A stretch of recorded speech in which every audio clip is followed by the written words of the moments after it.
très content de poursuivre avec vous cette 7e rubrique consacrée à la jurisprudence. Et le thème du jour sera dédié à la mort. Donc on va introduire le sujet en commençant par citer un verset du Coran. À la sourate numéro 3, au verset 145, Dieu dit « Personne ne peut mourir que par la permission d'Allah et au moment prédéterminé. Nous récompenserons bientôt les reconnaissants. » On peut également citer le hadith suivant. Le croyant doit vivre cette vie tel un individu qui est en voyage et qui s'est arrêté quelques instants sous un arbre pour faire une sieste et qui ensuite reprend sa route. Alors ce qu'on peut te demander, c'est faut-il avoir peur du mort ou plutôt de la mort? Donc le fait de n'avoir jamais vu une personne agonisante ou le fait d'en avoir vu une, c'est primordial. Donc le fait de voir une personne morte pendant un cortège ou un enterrement, elle peut nous faire craindre la mort avant la mort. D'accord, mais qu'est-ce qui implique d'avoir plus peur du mort que d'avoir plus peur de la mort?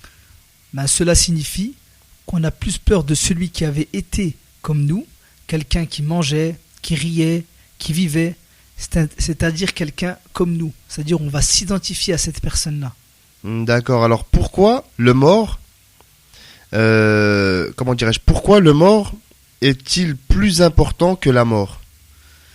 Tout simplement pourquoi la mort est-il plus importante que le mort? Oui, tout simplement parce qu'avant nous, il y avait des peuples, des générations qui à leur tour sont passés par le stade de la mort. Ce stade-là, tout le monde y passera. Il n'y a pas d'échappatoire à la mort. Dieu le rappelle dans le Coran, à la sourate 3, verset 185, toute âme goûtera à la mort. D'accord, alors justement, que se passe-t-il après la mort? Après la mort, Dieu nous explique que les difficultés ne vont commencer en particulier pour ceux qui ont choisi de faire le mal à la place du bien. Donc pour illustrer mon propos, je veux citer toujours un verset du Coran, à la sourate 3 au verset 30. Dieu dit « Le jour où chaque âme se trouvera confrontée avec ce qu'elle aura fait de bien et ce qu'elle aura fait de mal, elle souhaitera qu'il y ait entre elle et ce mal une longue distance. Allah vous met en garde à l'égard de lui-même. Allah est compatissant envers ses serviteurs. » Donc ce verset-là est très très clair. Il nous explique que Dieu nous met en garde par rapport à nos actions sur terre et qu'à la fin, on devra rendre des comptes devant lui et c'est pour ça qu'on doit agir en bien. Donc c'était une chronique pour entamer le thème de la mort. Et sinon, la prochaine fois, on rentrera clairement dans le vif du sujet en répondant à des questions de droit sur la mort, de jurisprudence, notamment quels sont les rites qu'on doit faire quand on rencontre un mort, quand on doit l'enterrer, l'orienter, le laver, comment diriger ses pieds, toutes ces choses-là.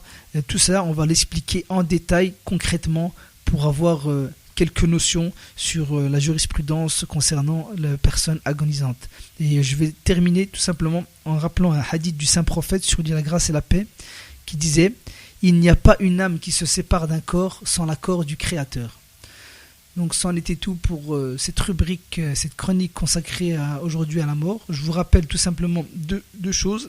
Notre page Facebook, pour ceux qui ont des questions sur n'importe quel thème de jurisprudence, n'hésitez pas à nous solliciter sur la page Facebook La Voix de l'Islam, ou encore, et je vous dis tout simplement à dans 2 semaines pour la suite de cette chronique. Et donc je vous souhaite un très bon week-end et à la prochaine. Assalamu alaikum.